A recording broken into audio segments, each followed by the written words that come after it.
Months ago, Oh! I was in an accident that would change my life.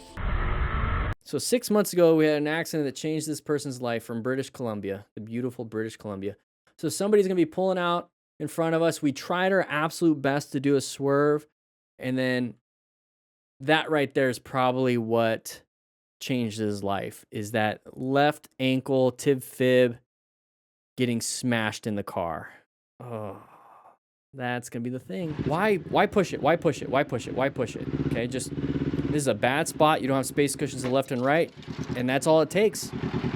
Just a simple head check when you have such a small space cushion that if they apply the brakes, and it's not really her fault.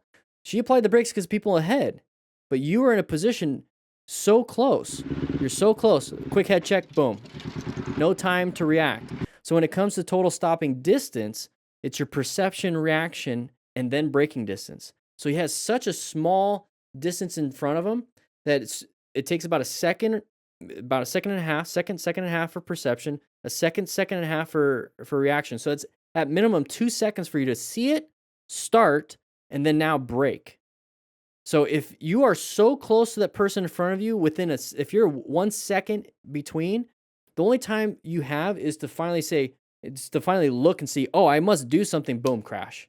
That's why you're supposed to keep at least 4 seconds behind the person, because then you need a second to see it, a second to react. Now you have 2 seconds left for that braking distance, and that braking distance increases the faster you go. So 4 seconds is the minimum.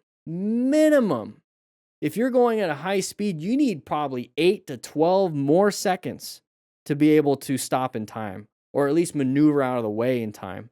So don't follow this close, everybody. All right. It's always a Tesla now. It used to be Priuses causing the problems. Interesting. All right. Oh, never mind. Somebody came out and hit you. Couldn't really see much because we're zoomed in like 100% on this phone camera that we have attached to our face. But the person was going into a parking spot, possibly. And we're like, hey, not a big deal, right? Not a big deal. And then you see those tires turn way off on the right. See how they're turned? That's what you really want to focus on. You can't really see the cars turning. You can see the tires turning first, and then they go towards the direction of their tires. So when you see those tires turn like that and they're not slowing down, immediately, if you can, with the plan method, you located the hazard, okay, assessing if it's a relevant threat, and hopefully navigating the active one, is that you immediately shift as best you can around to the left side. All right, what's this pattern, everybody? Write in the comments, what's this pattern? What do you think it is? What do you think is going to happen then? Is somebody going to pull out in front of us? Open lane pattern.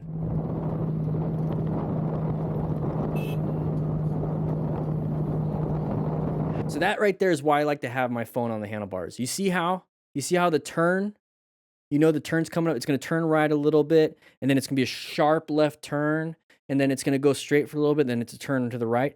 It's like having a GP, like the GPS in Grand Theft Auto or any type of racing game. It's like you know what's coming up. So that's what I use my phone for. So I use Rockform in the description if you want to grab one of those. But that's what I use it for. It lets me know, oh, we have a person coming out of the intersection. Good job slowing it down. Handled it. And then we know we have a turn coming up. All right, here we go. Riding with a group, side by side. I'd prefer staggered. Not a big deal. I like being this far back. This is a good space cushion from those riders up ahead. Oh, so what do we got? Around this guy, baby. He's weird. No, don't do that. It's going to hurt your hand. That's going to hurt your hand. Don't do that. So one thing I do like about this whole situation is that we have our Ricardo Pack Talk edges. Now, there's, it's either the Edge or Spirit or whatever, but there's a link in the description for 20% off so you guys can talk to each other. And one of the cool things with the Cardo app, and I only know it for the Edge, maybe the Spirit does it too, but you can record your conversation, so it's kind of cool.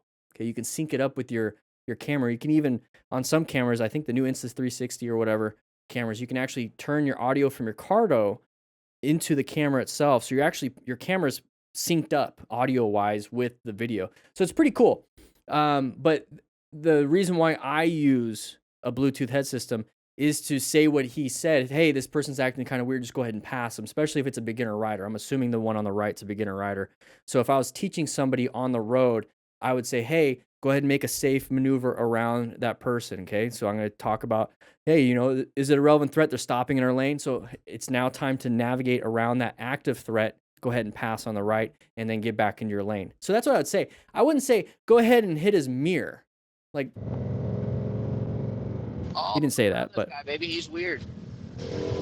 so I would have told him to go around him, but not do that. All right, here we go, moving on. Kabako 1, going pretty fast for the area. Okay, still not a big deal. There's the side of the vehicle that we watch out for. Good job with the brakes. Now we're gonna move around. Now he pulled out in front of other motorcycles. They also stopped in time, so very good on everybody involved. Okay, rain riding. Watch out for any slippery road. Whoa! What the?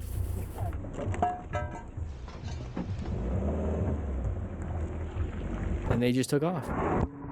Big accident. Yeah, well, with that said, hope you guys ride safe, be safe, and grab a slice of pizza and then get out of here.